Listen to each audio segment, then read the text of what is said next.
Hey everyone, it's Steam Next Fest, and we have been playing a lot of demos. This episode, we are joined by Adam from Respawn Aimfire to talk about some of the games we've been playing and make some suggestions for demos that you should play and wish list as well. So get prepared. Your wish list is probably going to grow much longer after this episode, but it's a fun episode, and maybe you'll find your next gem here.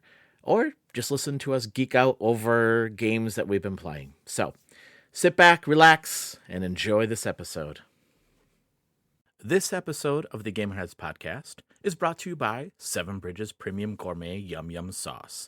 Enhance every bite with our savory blends of flavors, perfect for meats, vegetables, and crispy treats. Whether you're dipping, drizzling, marinating, grilling, roasting, or snacking, Seven Bridges Yum Yum Sauce takes your culinary experience to the next level. Get yours today and make every meal a gourmet delight.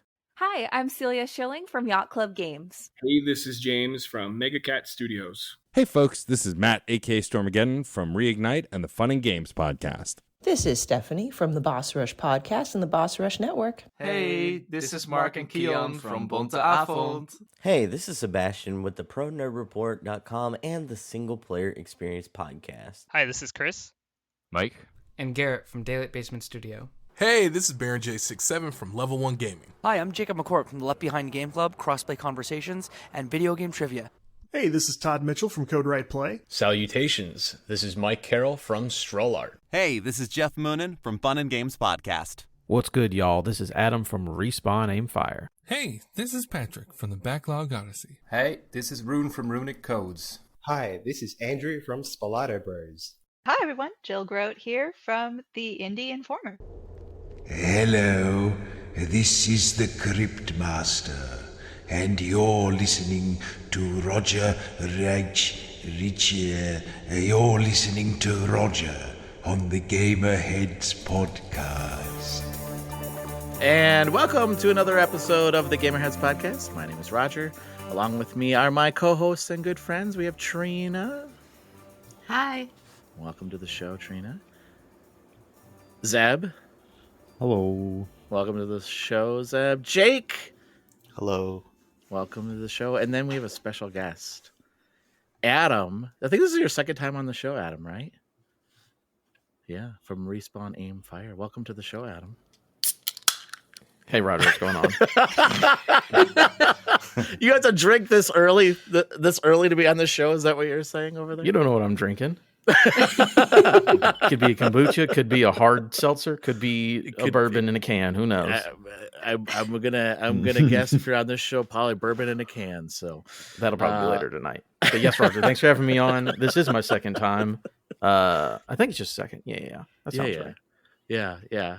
Well, I mean, it's funny because I feel like your second time, but we do like a lot of like PAX stuff together and stuff like that. So, but second time officially on the show outside of like special events. So, yes, thanks for having me on. Yeah, I remember at PAX specifically before you got your surgery, I was like carrying Roger around Seattle to make sure that he was okay, and I personally nursed him back to health. Yeah, I did. You did. I know, and I appreciate you and ASO like took really good care of me over last PAX. But you know what? Here's the good news. I don't think you have to do that again this coming PAX. I think I'll be fine. I don't think I have to be carried. But literally, yeah, you both were like carrying me out of cars, and like, you know, one would take my legs, one would take my arms, and you'd like carry me around. It was Trina just watched from the sidelines. Didn't help at all. It was crazy. I watched him struggle, try to go up the stairs and down the stairs. Yeah. You were actually like giving direction. Oh, watch his head. Watch his head. Well, welcome to the show. Before we get into everything, Adam, why don't you tell us about yourself? Tell us about your show and where people can hear your show and stuff. Yeah, you can hear me over on Respawn Aimfire. It's a variety hour sort of gaming podcast thing. A lot of quizzes and weird segments and one-off things. So, yeah, Respawn Aimfire is a place to catch me on mostly. And then at PAX East, I'll also be at PAX East. Maybe I'll have a panel, maybe I won't, but I will be there for 5 days. So let's enjoy that regardless.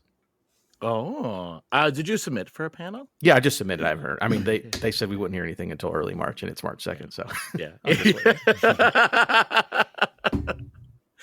Awesome. Well, welcome to the show. I have a quick question. How long have you been doing Respawn?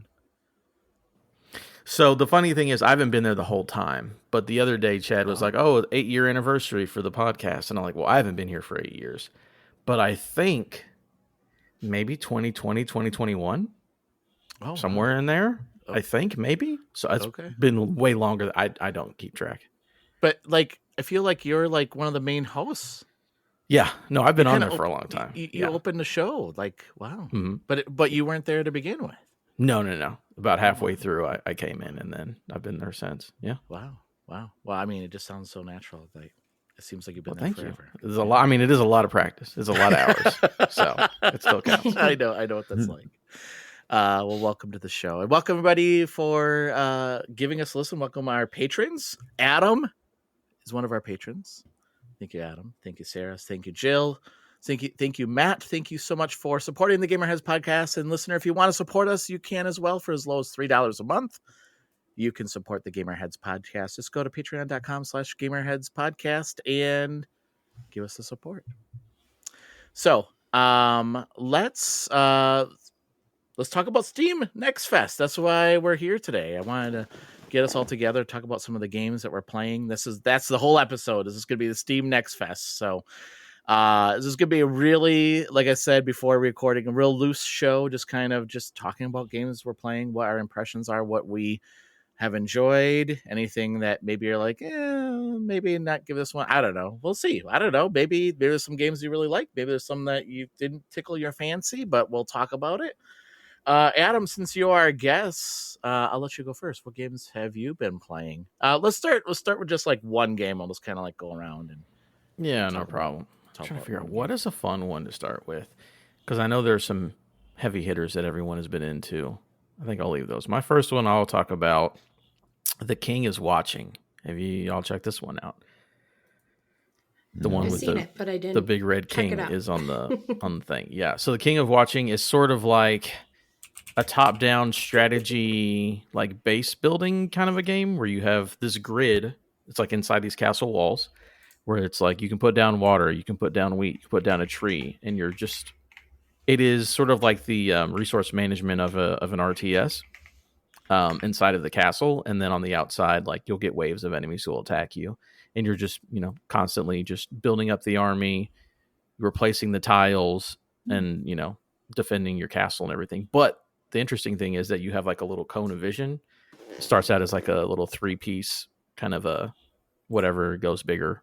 And the things only work when you're looking at it. So it's like, I need water and I need wood so my archers can be built. So you have to hover over the wood and where you placed it. It'll gain up, and then you move over and look at the other thing for them to build up. So it's like a little base builder / like management game all at once, and then you're attacking like goblins attack your camp and dragons and stuff. So I played for about 15 or 20 minutes. Like, this is real fun. This is a good time waster sort of a game, but it is solid. I liked it a lot. It's called The King is Watching. Yeah, that was a good one. Yeah, that was on my list of games that I wanted to try, so I'll have to check that one out. I haven't played that one yet, so that sounds really cool. I like the unique aspect of that, like tower defense, like the little cone of vision. Kind of be strategic about where you're looking and stuff. That sounds cool. Yeah, that sounds really cool. Cool. Thanks, Adam. Jake, do you want to go next? Do you want to talk about a game that you've been playing?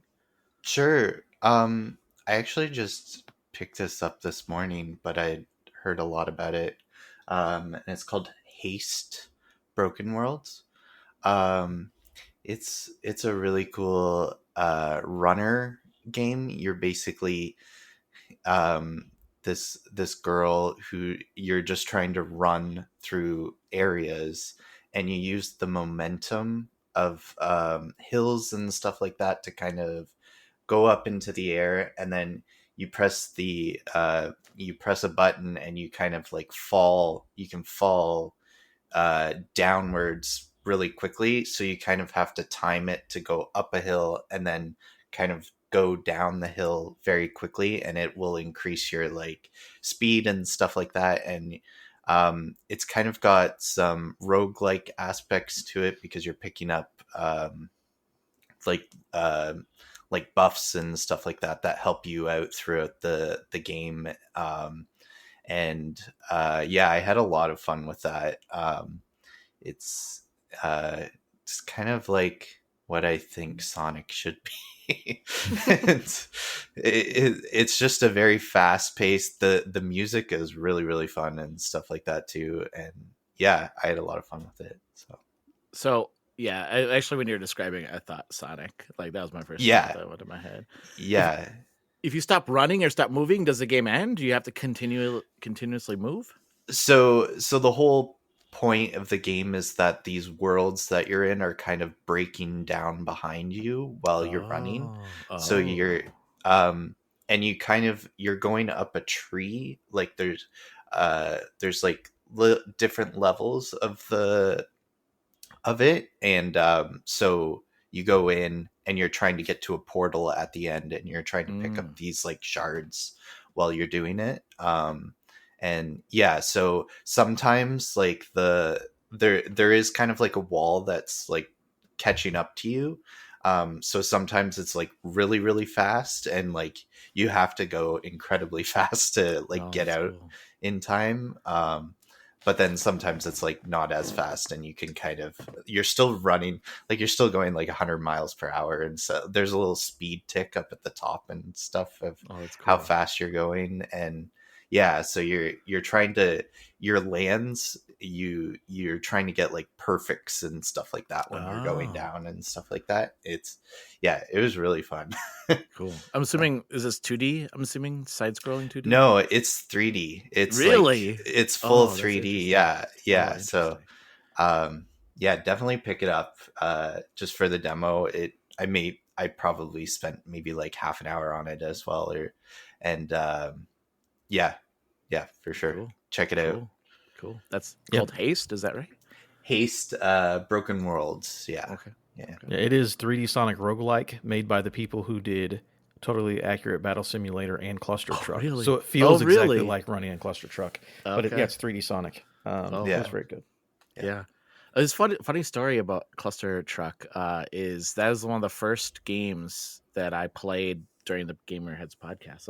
I specifically remember that game. Yeah, because Matt, the person I started this podcast with, him and I were like, oh, this is such a cool game. It's such a that's a funny name too, right? So cool. That's awesome.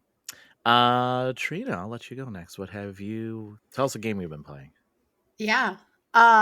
So one of the games that I really, really enjoyed was Adventures of a Cat in Space. And I went in thinking like, you're just a cat. And, I like cats and I like space games. So like the two combined was great. It's got its own theme song, which is pretty much an earworm. And if you go watch like the trailer for it, like it has the theme song right in it. No, I'm not going to sing it. But it's been kind of stuck in my head like ever since I played it. But it's pretty much like a point and click adventure, but like it's got its own, it feels like a cartoon episode basically. And this cat like chases a mouse onto a ship. In the chaos of like chasing the mouse, like the cat hits all these buttons and then you lift off into space. Well, the ship wasn't fully built, and so the cat has to like figure out how the heck it's going to get back home, and you have to help the cat. And the ship has its own like AI system basically to help kind of navigate the cat. And it's very witty and very humorous. And once like one of the objectives was like hit the distress button, but you had to do like unlock the door and paint the light and like before you could actually hit the distress button. And when you finally did that, then it went into a whole nother like song and went to like this like help call center who like helped you get a navigation system. And it was just really enjoyable and really hilarious. And I really didn't want the demo to end because it honestly felt like a cartoon episode that I was navigating through pretty much. And it was really enjoyable. So That's awesome. And what's that game? What was that game called? Adventures of a Cat in Space. Okay. Reminds me of Pigs in Space. Any Muppet fans here would get that. So cool. Zeb, what about you? Tell us a game you're playing. So I'll start with Order 13. You wake up in a warehouse, and I believe it's for the warehouse is owned by Evil Corp, I think is what it's called. And essentially your job is to fill orders and ship them out for companies or whatever. So you choose. You have a cat, and when you leave your little office, there's scary things. It's your like night shift, and you're going around. You print a receipt that tells you where to go in the warehouse, and then you start hearing little things skitter behind you, and you look, and there's like little jump scares. And the worst part is during all that, you have to remember a freaking Tetris-like code to open the shelf to get the package. So that's fun when you're terrified. Instantly, I would forget. Okay, I forgot where the code is, though. And I had to run back to the office. I had to do that like 4 times. Eventually, you get tools that make it easier and stuff. But I think the cool part is with your cat, if you leave it alone for too long, it starts to freak out. And I don't know what happens when it gets to 0, the little patience meter, because I was terrified, but it got close and it started screaming. And I'm like, oh, that can't be good. That probably attracts monsters. I don't like that. But the loop, it was fun. And you get like 3 days in the demo, and you can like play as late as you want in those days, as long as your cat has the patience, and you can get like toys and stuff that prolong or keep them occupied longer. But after 3 days, I was like, I could keep playing this. And I'm not a horror game guy. I don't know what's happening to me. This is the second horror game I played since joining Gamerheads. That's what happens. You play games that are not in your genre typically. I'm I'll never play horror games. So. Nah, you're next. No, I don't think so. Yeah, I mean, that sounds cool. Just I was stressed out just listening to the stress meter that you were talking about, like that is this not a Roger game? Seb, I don't know if you know me well enough. Is this a Roger game? Do you think this is a Roger game? I mean, I want to say yes, but that'd be the mean answer. Just to get you to play it. But like I was streaming it on Discord with Jake and Trina, and oh, nice. I think, and Jake, you mentioned you had a job similar to not like lab, but like you had a job where you worked night shift at a warehouse, right? No. I used to vacuum like an office building and stuff, and they had like a big shipping warehouse that I had to walk through at night and stuff. That was kind of creepy, but nothing popped out at me.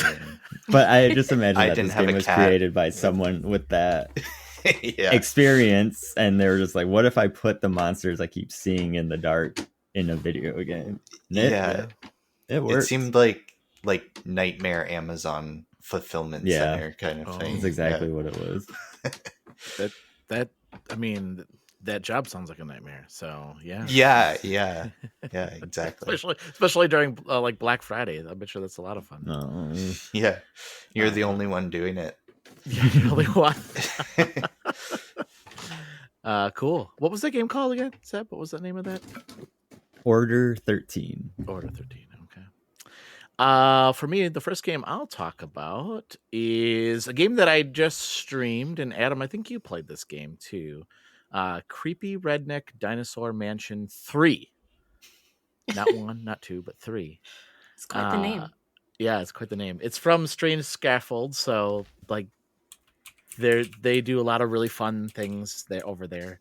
If you've never played any of their games, you really should. They have a lot of different games. boy, like a lot of some of the names are escaping their minds right now. But Clickolding was one of them. Clickolding, yes, Clickolding. I'm Your Beast. I'm Your Beast. What's the one with the El Paso Elsewhere? Yes, thank you. That's the one I was thinking of. Like that's the one that Max like, Payne one. Yeah, the Max Payne one. That one. I mean, they've had games before that, but that one seems to be like the one that generated a lot of buzz.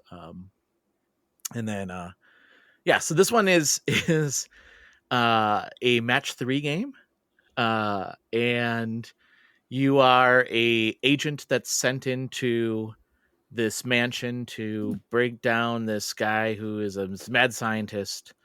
This agency you work for like had a director that was like really famous, but died in this epic battle. I think it was an epic battle, or he just died. I'm not sure, but there's this big disaster.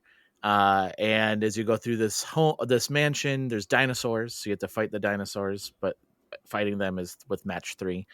You have different skills with the match 3 by collecting different gems. And I don't know. I feel like I can talk about this because it's a little spoiler, but it's in the demo, so I don't know if it's that spoiler, right, Adam? I mean, would you agree, or should I not mention the spoiler? I mean, it happens 15 minutes in, and it's the crux of what the game actually is. So I think you can talk about it. Yeah. Okay. So, like, as you get through the first part of the demo, and you defeat this Tyrannosaurus Rex zombie, you find out you're in a video game. And the person that's in this house is like, yeah, like this video game is full of bugs, and these developers put this together for this big streaming event. I don't understand it, but you need to go find these bugs and clear the bugs, so that way basically my mansion and my business that I'm running here like can stay afloat.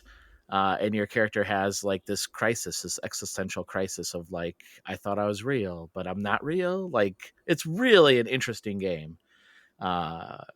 I would expect nothing less from Strange Scaffold. Like, they explore themes like this all the time, but it's in a match 3.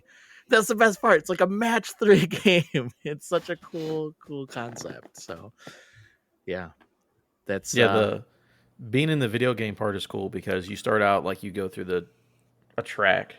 It's like you're doing this mission, and then afterwards you restart and you go down the branching paths. Yeah, and it's because you're in a game and you can jump back to different points. That's how you go through all the branching narratives. You're like, okay, well, I'll go to this door and I'll go this way this time instead because I've already done what's in that other door, so I don't need to do that again. Or I learned a skill in that door, now I can use it over here. So yeah, it's really cool, and the writing is very funny. He was like, "Oh yeah, your name's JJ, whatever," and it's like, "What's the second J stand for?" It's like the developers they got too busy and they didn't have a chance to figure out what your middle name was. So that's one of those. But yeah, the match 3 is fun, but then like the meta narrative of the story is like where it's at because it's like, oh, you're playing it. You're literally in a Steam Next Fest demo. Is like what the demo is about. So it's awesome. Yeah, I love it. It will be interesting because when the game fully releases, I wonder how they're gonna handle that because like obviously it's not the demo anymore. But yeah, I don't know. It's an interesting concept for sure. And Roger, there's parts you didn't even get to. I went a certain route and it was a hall. So again, you're in like very much a Resident Evil 1 mansion, right? Yeah. And then there's dinosaurs, obviously very dinosaurs, very Resident Evil. But I went down a hallway or a certain path and they're like, oh yeah, I guess they didn't finish this part, and it's just a hallway with like JPEGs of clowns, like not like clowns in the environment, just like slapped on, and they're like, yeah, they were gonna do like a weird clown room in here, and I guess they didn't get to it, but there is like a match 3 fight in that hallway. It's pretty good. It's pretty good. That's awesome. I love stuff like that. That is really, really cool. I'm playing a game right now. I can't talk about it because it's going to release today, but I can talk about it tomorrow. But I'm playing a game that very much is in that same vein of like, what is happening here? There's some weird stuff that they just slap in here, but I mean, I don't want to say slap in there, but like they include that doesn't really fit with the rest of the game, but it fits with the rest of the game. It's wacky. So that game is called Creepy Redneck Dinosaur Mansion 3. I love that. I love that name so much too. Adam, tell us your next game that you've been playing. Yeah, so I have a friend who was a big fan of the first game, and I never heard about it till he talked about it. But then it was in Steam Next Fest. Well, I'd heard about it and I played it a lot. And then the sequel was in the Steam Next Fest, and I had some people talking about it. So all right, let's check it out. And the game I'm talking about is Monaco 2. Oh, I've not heard of this game. Yeah, so Monaco is a game. It's a multiplayer, like up to 4-player co-op game where you run heist in like a fictionalized France kind of a thing. So think of like, I'm the hacker, I'm the lock picker, I'm the that kind of a thing. But yeah, it is like a top-down 4-player co-op stealth doing heist games. And this is the sequel, and it's we had a really good time. So again, he was a big fan of the first one, so he was very much like, okay, this is different from the first one. We're doing this. But yeah, the demo is like 3 levels worth. Really fun time. The characters they give you, so there was like a healer guy. There's a girl who like dashes all around the place, and then one of the people she's like an influencer, like a social influencer, not like on TikTok or whatever. But she has a dog, and her dog will like distract a guard. So you're like, hey, dog, go talk to that guard. And then they just look at the dog because it's cute. And then you can sneak around and lockpick something behind it. You can use disguises. It's, again, according to him, it's like, oh, this is Monaco 1, but they added in some new stuff here. And he really enjoyed the game. And I did too. Just like running around. And here's the thing. You always have the plan for like, this is how we're going to do the heist. And then you get 2 rooms in, and then like one of you trips a laser on accident, and then like guards run in, and then you got to like get out of there or hit him with a sleep dart or whatever. Because you can't really fist fight everybody. Like you kind of got to, you're supposed to be stealthy. But as a multiplayer game, it's a ton of fun. And I'm happy that they're making it too, because the demo. Yeah. Again, we played for a good hour, and we had a blast. So I'm very excited for that to come out and get a group of friends to play the full thing. So yeah, if you got at least one other person, up to 3 more people, I would definitely check that demo out. Is that online multiplayer or local co-op? That's how I did it. There probably is some or local, but I'm not entirely sure. But we the just played Steam online. page says both. So yeah, online co-op and local. Yeah, that's what Steam says. So yeah, cool. That's awesome. I have to check that game out. That sounds like a lot of fun. Yeah, when it releases, I'll play that with you. You could stream that. That'd be fun. Hell yeah. Cool. Jake, what's another game you've been playing? Yeah, so another one I really enjoyed was Skin Deep.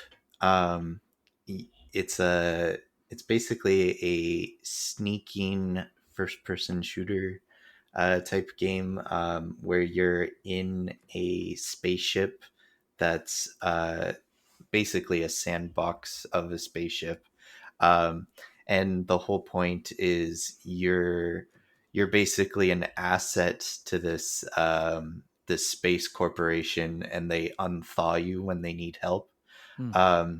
And you are basically the human on board, and the rest of them are cats that you're trying to save. And so, yeah, it's very weird, but really cool. The whole point too is that the bad guys, who are space pirates, are trying to take over the spaceship, and they've captured all of these cats in little boxes. And so you're trying to get the keys back from these pirates. But the pirates also have technology on their head that if they get knocked out, their head pops off. And it will move back to a respawn point. So you're trying to pop the head off, and then you got to throw it in the toilet or in the garbage can so they can't respawn. So the point in the demo, I had nothing to be able to help me with. So you have to find boxes of pepper to throw at the pirates, and it makes them sneeze a whole bunch. And then you jump on their back, and then you try and hit them into walls, and then they'll fall over, and you got to pop their head off and throw it in the garbage. I think you made all that up. That doesn't sound like I know, yeah. It's such a wacky game, but I had so much fun playing it. It's got some really cool kind of in-depth parts to it as well. Like you can go into vents, but you have a sneeze meter as well. So if you're in the vents too long, then you'll have to sneeze, and you can then the pirates will know where you are. Or if you're holding on to a pirate's head, they'll be yelling at you, and it will cause noise to happen and stuff like that. Oh So you my gotta gosh. you gotta be quick and pop their head off and throw them in the garbage Oh my and stuff gosh. like that. That sounds awesome. Yeah, I had a lot of fun. It's so crazy. And the cats are kind of like those like they're like 4 polygon kind of cats. Like they're just fully square cats. Nice. That talk to you and stuff like that. It's I had a lot of fun. And then like you're also barefoot, so if you like break something, there'll be glass on the floor and you can actually like wound your feet while you're walking around. So you gotta like look where you're going, and then if you like get glass in your feet, it'll leave like blood marks of where you've been and stuff like that. So That's you also so have to weird. like take glass out of your feet and stuff like that. It's a really cool game. Yeah, That sounds awesome. You can also send people out into space, which is always a fun thing. Oh, you played this in game? a video game? No, I just watched the trailer. Okay. I didn't do it, but it's like, oh yeah, you can straight up just like shoot open like the glass and they'll get sucked out into space. Yeah, you have artificial lungs is what they say, so you can actually go out into space and breathe and stuff and you're fine. But yeah, you can jettison people into space and stuff like that. Oh my gosh.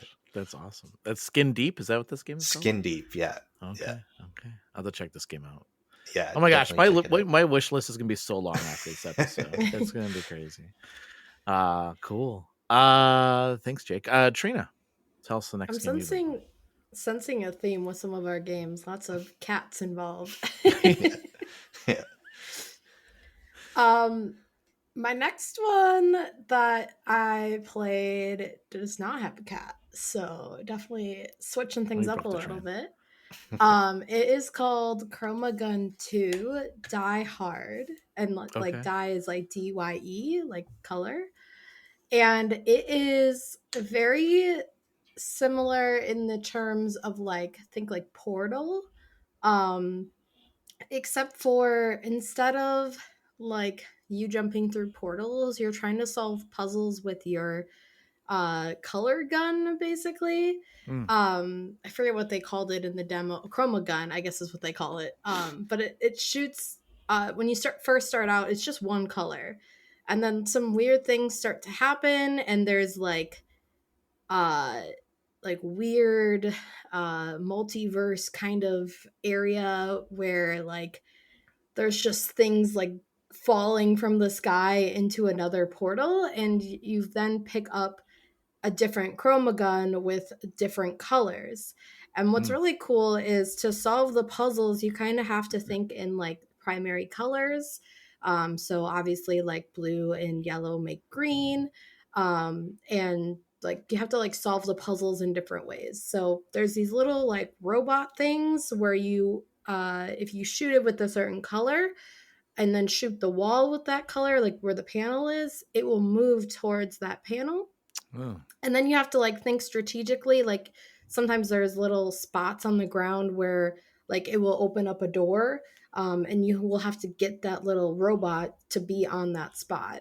And you kind of start out like as like a tester of this chroma gun, but then eventually you get teleported, like I would say like into the multiverse, and then all of a sudden like you're in this weird like I don't know, not really the upside down, but it just like it's like the test facility, but like has a weird sheen, colorful sheen over it. And then once you get through that area, you're like in a comic book area. So like every time you shoot your gun, it's got like the comic book like bam or whatever. Oh, that's cool. And the guy that like the host or the narrator in that area like sounds very like Batman-esque pretty much. Like, why are you touching my stuff? And then it like all the levels are very like intricate and designed. So from comic book, you go to like a farmhouse, and it's just really interesting how they like changed it all up, but it's all strategically around like the colors and like moving the little robots so that you can open the doors and keep moving forward, which I thought was really interesting. So yeah, that's awesome. I love the name too. Yeah, because it's just play on like movie names, right? So yeah, that's cool. That's neat. Is that like a 3D game then, or what is the? Yeah, like 3D. Think like exactly like Portal. Like you're Okay. walking through, Okay. and yeah. Okay. Cool. Thanks. That's awesome. Zeb, what's another game you've been playing? Another one I got is Roadcraft. It's a game that when the trailer came out, I was actually really excited for it because I'm not big. It's made by like devs that do like Mud Runner and Snow Runner, so it's like you got big trucks and terrain that isn't meant for cars to drive through, so you got to watch stuff that I don't know what to like differential lock. I don't know what that is, but it helps me go forward when I'm stuck in the mud. Yeah, you gotta shift into low gear. You go slower and use more gas, but it helps. Yeah, more that. torque to the tire. I play SnowRunners all the time, but but I was really looking forward to this one because unlike just having to drive through all this stuff, you get to actually build roads, make bridges to make your job easier. The demo has 3 levels: easy, medium, and hard. I've only done the first 2. I haven't done hard yet, but you get like the medium one. There's like a sandstorm comes through, so you have to clean up the town and reconstruct a road to make it easier for them to rebuild. So it's really kind of cool. Like, oh, natural disaster strikes, you're there to fix it up. And so I had to pave a road, I had to get the cranes out and get a bunch of trash out of the way, and it's really fun. And I can see the potential if you have like even one more friend, because I could have been getting the trash out of the way and while the other person paves the road or something like that. And then after all that, you set a convoy up like on the map, and then you watch AI try to drive through the path that you just cleared out, and that's fun, especially when there's a rock that wasn't there. And you're like, where'd that come from? And they just like tip over and it's like failed. Okay. But I spent a good 2 hours in that game. Whoa. And yeah, it's a big demo.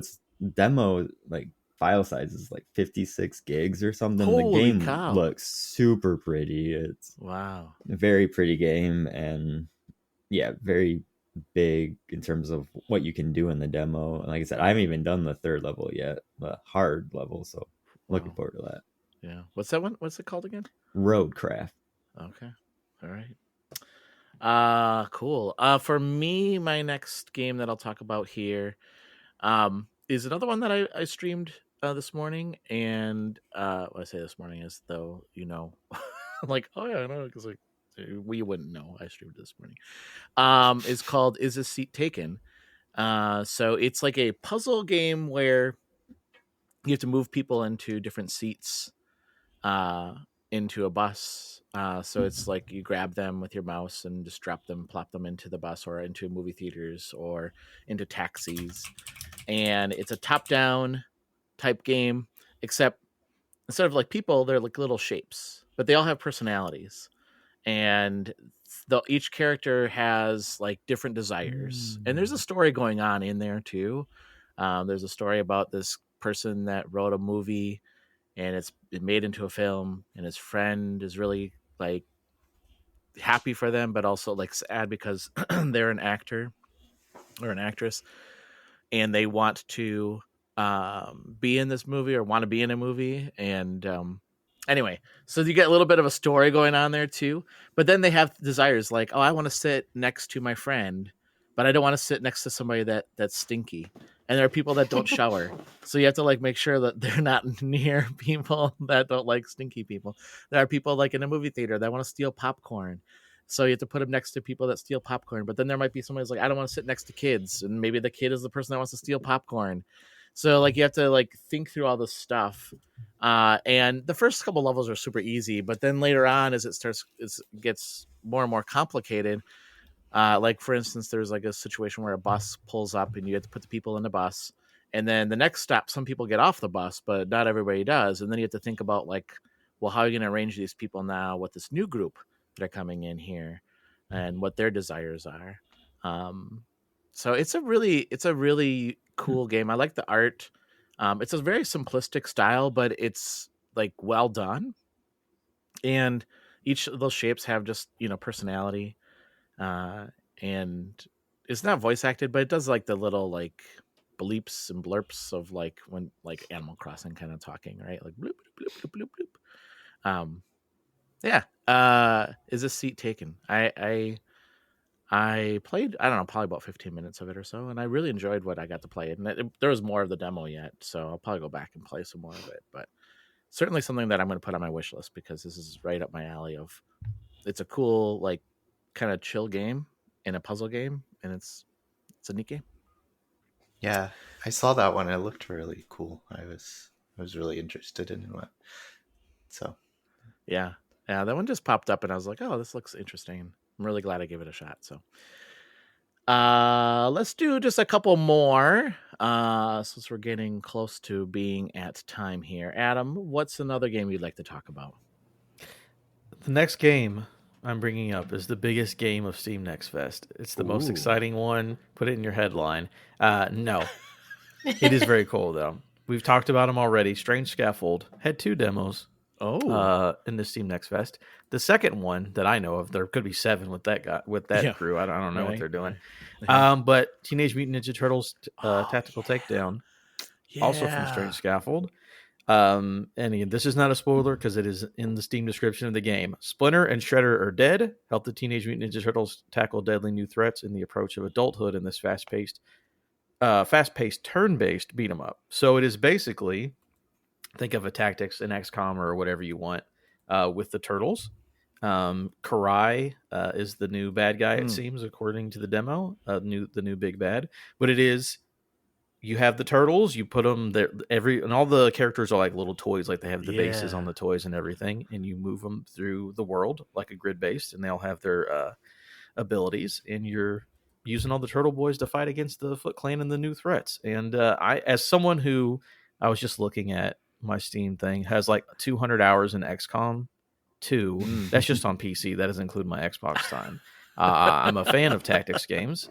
And this one was really cool. And then it's obviously, the Ninja Turtles are like the coolest thing of all time. So the demo's cool. You get to play as each of the brothers. Even though I'm a fan personally of Donatello the most. I think, yeah, I love that. He's purple and he's got a bow staff. It's awesome. Yes, 100%. And he's smart. Man, yeah, and he's smart. Let me tell you, Leonardo plays the best. I know he's the most boring brother, but let me tell you, he's the best in the game. But no, it's cool. Original story. I love tactics games and Ninja Turtles. It's good. It's really good. Oh man, I didn't realize that this game was part of the Next Fest demo. I'm gonna have to, after this podcast, I'm gonna have to download it and play it because I'm really looking forward to this game. Like when I saw that they were involved with this game, I was like, heck yeah, this looks so cool. And the art, I love the idea that you're playing with like little toys and you're moving them around. Such a cool concept, and I love that they're involved with this game. That's really cool. That's awesome. And again, tactics games you can't miss. Ninja Turtles can't miss. It's perfect combination of the two. So how does that? So if they're toys, how does the animation work? Like, is there animation when they fight, or how? A little bit, yeah. So like obviously, like you hop around on the board, but okay. So for example, it's all it's a tactics game, so it's all about positioning and movement and stuff. So. And as the level, so like the level starts on like, it's a grid of like 20 by 20, and then like it'll force you along where it's like the back 10 are deleting, and there's going to be a new 15 grids so it keeps you moving forward. But with that, there's a lot of empty spots. So it's a lot of, let me move over here in between these two guys. I'll kick this guy off of the board so he's instantly dead. And then like your toy will do animation, like his leg goes up and like, like it's a still animation, but they move to like the still thing of them kicking, and I'm going to turn around and punch this other guy, so it'll be like pop pop as you like click them through. And all your, obviously you can combo your stuff, like if I move with this thing, it hurts that guy and now he's weak, so I can kick the other guy, instant kill him, turn around, stab the guy behind me who's weakened, so it kills him in one shot, and now everyone's off the board for the next turn, kind of a thing. But yeah, it's just basically a board that keeps moving along the level, and you animate as you attack. That's cool. You do your little attacks back and forth. That's fun. Man, so many games, so many cool games. I before I go on, Jake, it's interesting because I see this every once in a while pop up on the internet. It's like, oh, this year there's not that many games. I'm like, what are you talking about? Like, you're just not paying attention. Like, there's so many games. or you're not paying attention to the right circles, I guess. So, cool. Jake, what's your next game you want to talk about? Yeah. So the next one is Deliver at All Costs. It's a I want to say like Crazy Taxi type game. If you remember Crazy Taxi. Yeah, I love Crazy Taxi. Yeah. It's got kind of like a top down kind of, those like top down side view kind of games. Like an isometric kind of. Yeah. And it's all 3D. And you basically play a kid that starts a job at a delivery center, but they deliver just random, like the whole thing is that they deliver anything. And so I can see where this is going to go, I think. Yeah. So you basically are trying to get the item to a specific area, but things kind of go awry while you're trying to do it. One of the first things I had to deliver was fireworks, but they're constantly going off while you're trying to drive to the delivery center, or sorry, to who you're delivering it to. And they're kind of like flying all over the place, and then they'll like land on the ground, and you're trying to kind of maneuver out of the way of these fireworks, and people are getting pissed off at you while these fireworks are going off, and they're running into the roads with chainsaws trying to take down your car and stuff like that. And everything is also destructible. So like the first thing that you do is you get into a car and you accidentally go in reverse and completely take out an entire building while you're doing it. So and it doesn't, at least in the demo, it doesn't seem like any, like the cops aren't after you while you're driving through cars or driving through buildings and stuff like that. Like it just seems like it's a lawless land, and the civilians are the ones taking it out on you. So yeah, I had a lot of fun with that one. Another one was you go to a fresh juice bar, and this man wants to sell this woman all these watermelons, but they're all rotten watermelons. And so you put them all into your pickup truck, and they're kind of swaying all around. So you're trying to you have to at least get 20 by the end. So so the first step is you go and you get them decontaminated through like a farmer's decontaminator, and so they get all sucked up, and then you have to quickly get your car around so that they're shooting out the other side, and you have to pick them up.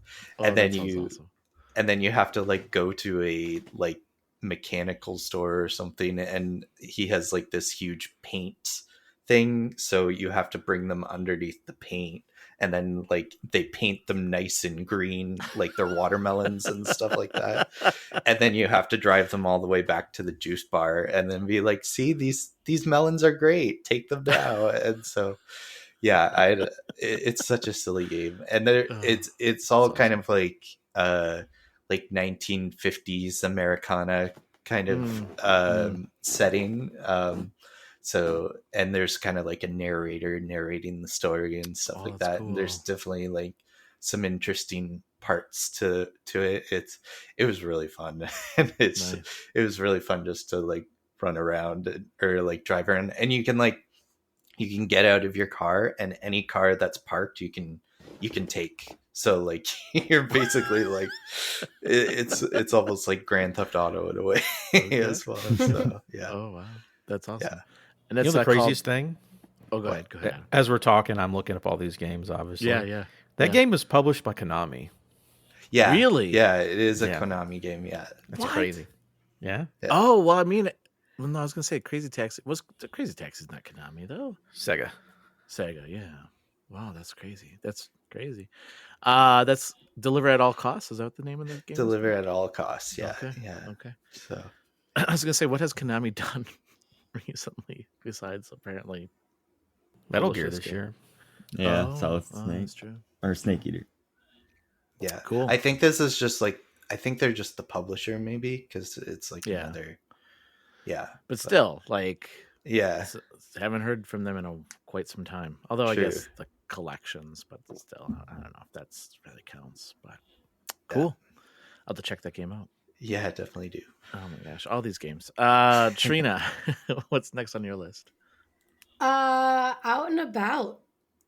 And this one is definitely different. It's I would consider it a cozy game, but it has like learning aspects to it. So I'm just thinking like you wake up after a storm and you have to help your friend who got injured from a tree falling, and you're not a forest ranger or anything like that. I think it's just like information that your grandma has been giving you about like different plants and stuff. And so you're collecting all these like plant cards. And to my understanding, the information on the cards is like real life plants, real life stuff. So like this plant is really good for wounds, or this plant helps eases upset stomach, stuff like that. And so it was interesting to like both learn about the plant, but then you go out and you're like looking for the plant and you have to identify, because some of the plants look similar as it is in real life too, where some of them are poisonous and some are not. And so you have to identify, like, first off, what plant is it? And then you like pick either the flower or the leaves or whatever the beneficial part of the plant is. And then you can use it and like craft, the salve or whatever it is. And then another thing that I thought was really cool is once you're done like kind of collecting, you have to go to I forget what they called it in the game, but it's basically like a table where you have to like organize the plants that you had collected. And it's kind of like a test of your memory and your knowledge of the plant. But you still can like look at your cards and be like, oh yeah, this was a dandelion leaf or whatever it was. And like by the end of like sorting out all of the things I collected, I was like kind of learning about like, oh, this plant has like 3 leaves or whatever plant it was. And I thought that was really interesting in the concept of a game. I know they had like a disclaimer like, while this is going to be helpful for learning real stuff, be careful when you're actually foraging in real life. Like, I was gonna make sure ask, it's not poisonous. I was gonna say, can you go out and forage now, Trina? Do you think you can go and say like, I can eat this I mean, plant? I could probably identify some stuff. I mean, the demo was pretty short, so obviously I'd want to play some more like when the real game comes out. I thought another really interesting aspect of the game is like the storm like took out a whole bunch of like the town, and so you're kind of helping rebuild the town. And so you take like the things that you found in the wild back to like a community kitchen, and you with the stuff that you found, make different soups or teas or whatever, and then you can sell those to help rebuild the town, which I thought was kind of cool too. So just That's kind cool. of an interesting learning game that's different than just your normal silliness of games. But Yeah, I like that. I like the fact that there's like aspects of actual learning. That's cool. And it's Yeah. called Out and About. Is that right? Yes. Yep. Okay. Cool. Nice. Zeb, what's your next game you want to talk about? So, one I'm talking about is a Wonder Stop.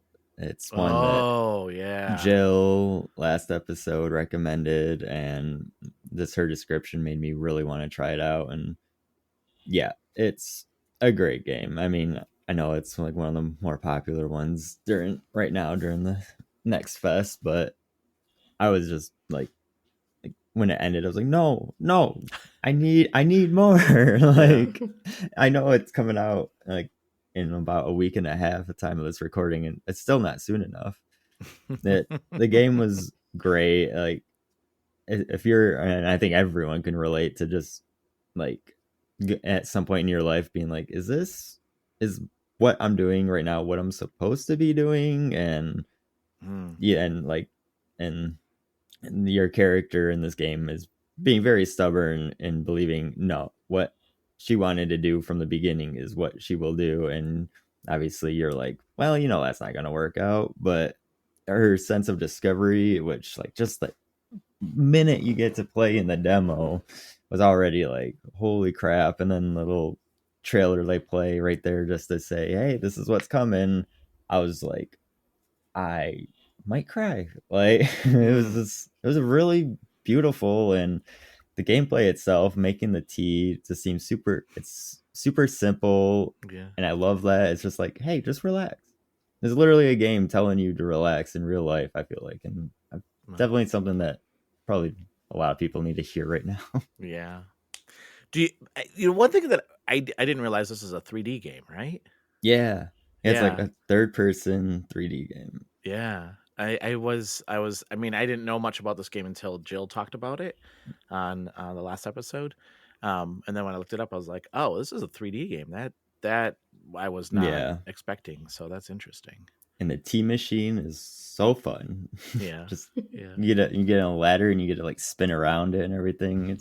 It's just it's clean. I don't know. I like it. And the art style makes it look very pretty. Yeah. That's Wanderstop, right? Is that how you pronounce? Is that the game? Yeah, Wanderstop. Cool. For my game here, the next one I'll talk about is Beholder Conductor. So Adam, did you play this? Yeah, I played and beat this one the other day. You did. I was a big fan, so I checked it out because a friend of mine was like, "You guys should check that out." I think he's working for PR, but that still doesn't matter. He's a cool guy. But I actually played the other Beholder games. I was like, oh shit, they're making one on a train. Yeah, because I played. I think the first one's in an apartment complex or something. Mm-hmm. So yeah, I like the first one. So I was like, yeah, I'll check it out. Yeah. So this game is Beholder Conductor. It's like these characters are like shadowy looking characters. Like if you've played the first Beholder game, you'll know that kind of art style. It's a side scrolling game, and it takes place in this world where like the government is in charge of pretty much everything. And you are a conductor on this train that will take civilians and soldiers to their destination. The thing is, as a conductor of this car, so each car has its own conductor, you need to check everybody's papers as they come onto the train, and if anything doesn't fit, you need to report it to the authorities, to the government. And in the beginning, it shows your character getting onto this train, and you're saying goodbye to your family. You later find out that your wife and kids are actually dead, which I was like, oh my gosh, this is really like dark. And your character seems, I mean, I guess you can play him however you want to play him, but seems like kind of a sweet, innocent person, and not everything is so sweet and innocent in this world. Have you ever played Papers, Please? There's a lot of like I was just gonna ways ask. this game reminds me. Yeah, it reminds me a lot of that. So I'll just give you some examples. Like this woman jumps on this train, and and one of the other characters is like, "Whoa, check her out!" And you're just like, "What?" Anyway, so you so you ask for her papers, and everything checked out. And then she's like, "Well, I'm hungry, so you have to open up this dining car for her to go to." And you go back and talk to her and said, "Hey, the dining car is open now. You have to do some favors to open up the dining car." So that was part of like a side mission. And you say it's open, but it's not free. You have to pay for it. And she's like, "Well, I don't have any money. I have two things. So I have a doll from my daughter that died, and I should mention this. You can also peek into like the keyhole and see what they're doing in the rooms." And she was crying when I was like looking to see what she was doing. So she's like, "I have this doll, from my deceased daughter, and I have a gun." And like, wait, what? What? You have a gun? And I think I said that when I was like streaming it. I didn't stream it. I just recorded it, and these will be online on our YouTube channel. I said, "You have a gun?" And then my character's like, "Wait, you have a gun?" like at the same, like I was shocked and my character was shocked. It was very funny. And then she was like, "Yeah, I don't really need it anymore." So you get to pick what you want to have her payment. You want to be the doll or a gun, or you could just say, just get some food. Who cares? And I was like, well, why don't you just give me the gun? And then she gives me the gun and she goes eat. And then I was like, well, maybe I should. You can go into their rooms when they're not there and look into their luggage and see what they're carrying. And I'm like, I probably should do that because she hasn't got a gun. There's probably something. What is going on here? And she had illegal drugs. And I was like, oh no, lady, Did you report what are you doing? Well, that's my job, Adam. That's my job. I'm making sure because I never checked her luggage. Oh, you didn't. You did. Something happened later with her. I was like, oh, I wish I would have been able to deal with her sooner. Yeah. So like there's like all these things, these consequences based on your actions, right? And this game is so good. And it's very dark. And the other thing, and this is not a spoiler because this happens like right away. So there's a phone that when you'll get calls from the government telling you like you better do certain things, right? And this phone call rings in, and it was like, hey, we've been watching you. And your character's like, who is this? You're like, you know who this is. And then he says, well, what do you want? And he was like, you know what we want. For starters, we want that $1,000 you owe us. And then all of a sudden it says you have so many hours to get us that money. And then a timer starts up in the corner. So you have to figure out how you're going to get this money to these shady characters, probably doing shady stuff yourself. Oh, it's so good. It's such a good game. Like talk about like Zeb when you talked about like the stress meter. My stress meter went up high when that timer was like, oh my god, I gotta figure this out. I don't know what I'm gonna do. So is it like Papers, Please, where you have to like? It's a lot of detail oriented as well. Okay, cool. Yeah. I love that. That's it. They give you your ticket, and then you have to look at their dossier, and you have to compare like if there's anything wrong. Like the first person, and it's pretty easy because they walk you through, right? Like, like he's sitting, or he says he's going to this city, but he's not. His dossier says he's supposed to be going to a different city. So then you report it, right? So and then then they teach you like go through his luggage, and then you can go through his luggage and take anything that you think is is appropriate for your case. God, it sounds like such a. As I'm saying this out loud, I feel like such an asshole for doing the things I did, but that's my job. That's the point. Right? Oh, I mean, you're definitely working for a dictatorship government. Yes, like, this is yeah. There's no question about it. Like this game isn't like North Korea, like for sure. Yeah, yes, for sure. What was the country in Papers, Please? It sounds like it's just a train through that. Yeah. As I was playing it, there was just a lot of like, I just had the same feelings of Papers, Please, right? So. That's called Beholder Conductor. So you can check that game out. All right, one last game here. Let's go around and tell us one last game. Adam, what's the last game you want to talk about? One more. Oh man, what am I going to do here? Really quick, Castle v Castle. Oh, that's so much fun. Yeah. It is basically. So I'm trying to think. The developer. I think the developer made something else. Slay the Spire, didn't they? No, I think it was like Devolver mobile game or something like that. Oh, anyway, okay. I can't look it up right now. Castle v Castle, it feels like a mobile game in the best way, where it's a very simple interface where you have a castle on the left side of the screen. There's an enemy castle on the right side of the screen. And based on what resources you have available to you, you can do things to them. So and it's like a card-based thing. Like you take turns playing cards. So like one card I'll play, it's like Fortify, so I get more bricks. So then next turn I can use another card to build up my castle bigger. And then the turn after that, I'll attack them. And basically your castle has a number, either like how tall it is, and then you're trying to get them down to 0. So you want to keep your castle built up while getting their castle down to 0. Then you collect loot when you beat them. It's very quick and easy, like roguelike card kind of a thing, but it's in this black and white sort of Cartoon Network feel, where again this feels like the perfect mobile game where you could just spend time just like clicking over here, click. All right, I beat the guy, I got attacked, whatever. It's fun. It's a ton of fun. It's very addicting. It's very quick and very fast, but it's let me build up my castle, let me destroy their castle, and then there's a lot of cards that augment the way that your strategy goes into it. But it was an excellent fun time. So like it's just fun. They nailed that. Yeah, I got to play that one too, and it took me a little bit to figure out like what was going on, but then I was like, I'm gaining resources, and then I use those resources to play those different cards. I get it. It's kind of hard too. Like I think I made it past the first. Well, I didn't play much of it, but I played it past the first like wave, and then on to the next. But it was really it was kind of tough. Like Oh, the later demo on. tells you nothing at all. They're just like, No, here's that's the game, true. you start it. And I'm just like, huh? Okay, I guess here I'm you go. clicking that. Yeah, exactly. The only thing it says is like you're close to death. And then when you like, so if you're like down to your last bricks, it's like this is it. Because the end is about to happen. And then if you build up your build up your castle, like never mind. Like it literally has a sign that says never mind, and then like it disappears. It's a neat game. Yeah, super simple, but And it's like cool. 3-minute games, like at most. Like it's real quick, quick and snappy.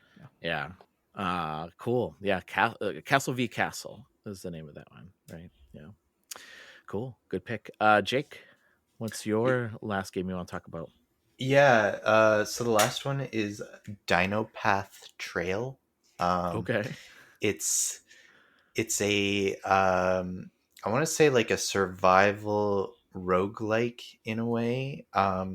You play as a girl who just watched her mother get killed by some bandits, and so you're left alone in the, I want to say, the Wild West. It's very kind of Wild West-esque, but there's dinosaurs as well, so it's again, like another theme that's going on here. Yeah. Dinosaurs and cats, oh my. Yeah. That's the title of this episode. Yeah. So you're basically like a gunslinger kid, and you're trying to survive in the Wild West where there's dinosaurs around and stuff like that. Some of them are like there's people that help you out, and they might have like a triceratops as kind of like their horse almost, like it's carrying their wagon around. So it's kind of got that vibe to it, which instead of oxen, they have yeah, exactly. So it's kind of cool that way. Kind of the whole thing about the game is you're trying to get perfects in everything. So when you're shooting your gun, you're kind of waiting for these two lines to go up exactly, and then once it turns yellow, you'll do a perfect shot, and that'll do like more damage. Or if another enemy is trying to attack you, you're waiting for these lines to kind of line up, and then if you dodge perfectly, you'll dodge and then shoot back at them really quickly and stuff like that. Okay.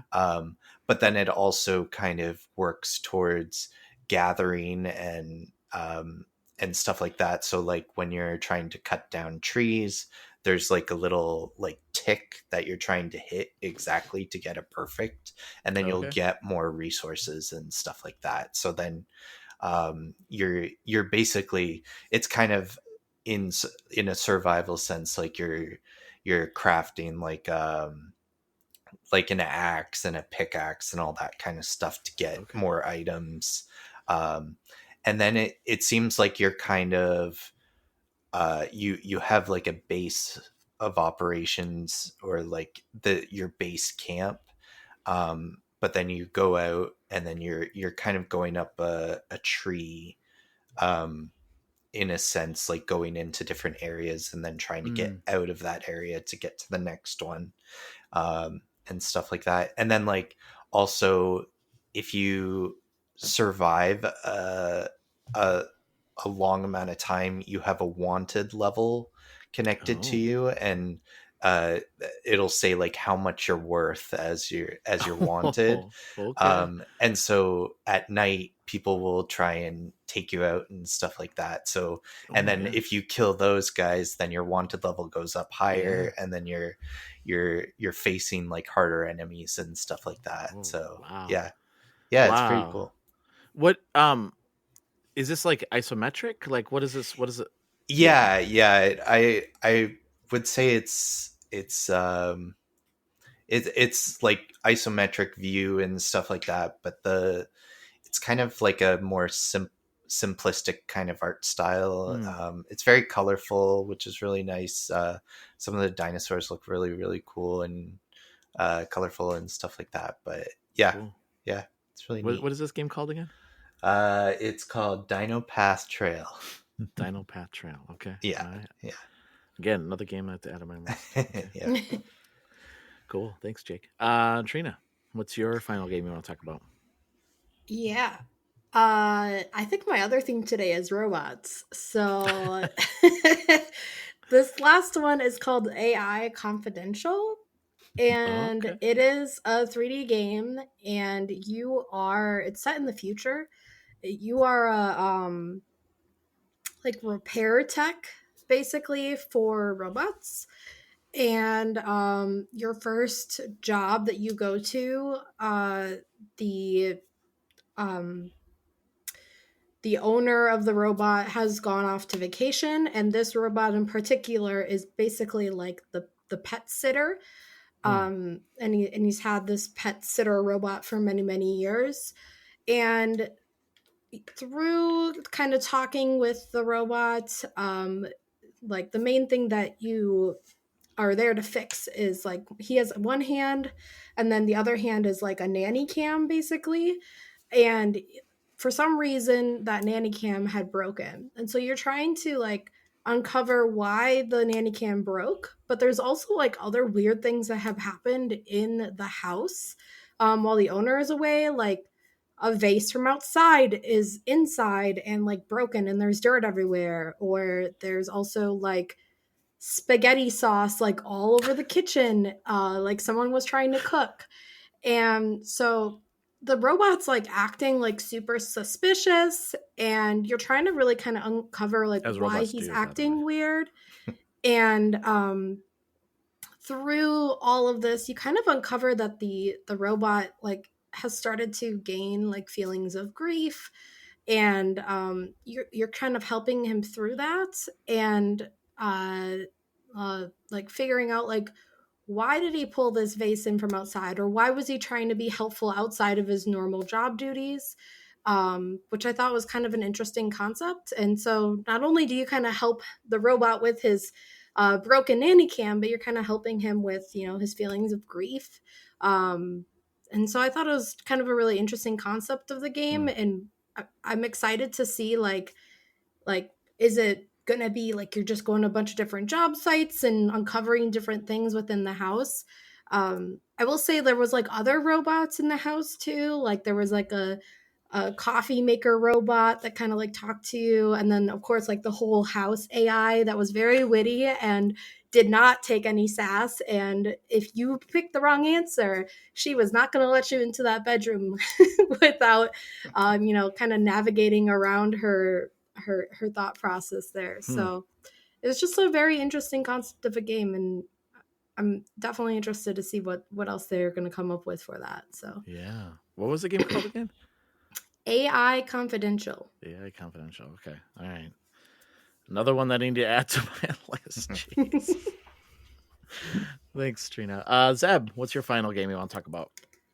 My last one is going to be Lost Skies. Now, I have a lot of games that I was trying to decide, but this one gets to be the last one because I put in my notes, you get a grappling hook that lets you swing around like Spider-Man. Oh, well, yeah. That's all I Sign me really up. need. Yeah. It's a survival game. You wake up on an ark. You're like the last human, and you don't know what happened or anything, and you're on a floating island. Like there's no more land. Just everything is just up in the air, and so you just like there's definitely a story there that seems cool. And at a certain point, when you walk out of a cave, this giant squid-like thing comes flying by and doesn't look friendly. And I'm like, oh, I wonder if they have something to do with what's going on. But do any giant squids ever look friendly though? I mean, no. Fair point. But like, so there's floating islands, and what's cool is, like I said, they're like kind of, there's floating rocks that are in between them, so you can hook your grappling gun to it, and that's where the swinging like Spider-Man comes into play. Cool. And eventually you get to build an airship, which is like right where the demo ends, is right after you take off with your airship. But I did like the potential in that part because you're not stuck to a blueprint. You could literally just design a ship that any way you want. And that's cool. I just went with a blueprint because I'm kind of boring that way. But I'm imagining you could just make a floating cube if you wanted. And just, I like the tools. Instead of just using a pickaxe to get metal or anything, you have like this, it's like a sound gun kind of thing that blasts away at the outer core of the minerals, and if you hit the inner core without hitting like the actual iron or whatever, it will cause the mineral to blow up in your face. Oh, wow. So there's some mini games that add uniqueness. Instead of just mining something, you actually have to pay attention to what you're doing, which I think it brings different, it makes it stand out among survival games, I think, that are just like, oh, just hit E to get this resource, I'll go run over here and hit this. That's cool. So I had fun. Yeah, that's awesome. And what was the name of this game called again? Lost Skies. Okay. All right. Another game I'll add to my list. Cool. Roger's going to be playing demos for days. I know. I'm just gonna, it's crazy. The last game I'll talk about is a game that when I saw it, I was like, oh, this is right up my alley, because this is, first of all, it's a deck building roguelike game, and I love those types of games. And secondly, you get to play as the bad guy. So I don't mind scary games when I'm the bad guy. And this one is called Deck of Haunts. And you are a haunted house that is trying to consume humans that are entering your house to explore it. So you have people come into your homes, and so it's like isometric view. You get a basic layout of this house, and there's a heart at the end of the house. And if the players get to the heart, and some players will see it and then run back out of the house to tell other people, and then if they tell other people, you're like, that's not good, because game's over, because it means like, oh, they know about your secret. But then there's also hunters that will get to the heart and try to do rituals and like destroy the heart. So there's all the different types of people that come through, and they all have different abilities too. Some people can heal and stuff like that. So you have these cards you have to play on them to do certain things, either to make them go insane or to attack them and hurt them. And just like any other deck builder, you only have so many action points you can do, and cards are worth so many points. And at the end of each successful night, you get essence. So you can either steal essence from people, or you could flat out kill them if you'd like to. And then depending on how well you do, you get essence at the end of the night. And your house, every room in your house costs essence. So every round they subtract how much essence each room costs. So you can add rooms to your haunted house, which obviously you're going to have to at some point, because you want them to have to travel through the haunted house to the more rooms there are, the longer it's going to take for them to get to the heart, which means you have more time to kill them. But then it costs more essence to move it towards the front, a room towards the front of the house. It's a cool game. It's such a cool concept, right? And like you can put up, like I put a bell tower in it, and then there was a card that played along with the bell towers that was like, the bells go off and it traps people and mesmerizes them and causes fear. So like, I'm like, heck yeah, I'm getting that card. Yeah, I really, really enjoyed this game a lot. Just because it's just, again, I love this genre because so many people come up with so many different unique ideas around these deck building genres. And every time I'm like, okay, well that's probably it. That's the last game. Like, like in this genre, there's no other creative ideas. And then other people are like, hold my beer, I got some other ideas. So that's called Deck of Haunts. That is on Steam right now as a demo. So I think we've given people plenty to check out and to play. Wishlist all these games. If these games sound interesting to you, like even just a little bit, go out and wishlist them, because that helps the developer as well.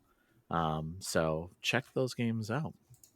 Before we head out, though, Adam, do you want to tell us one last time where people can find you and listen to your show? Yeah, you can check me out on Respawn Aim Fire on YouTube podcast services.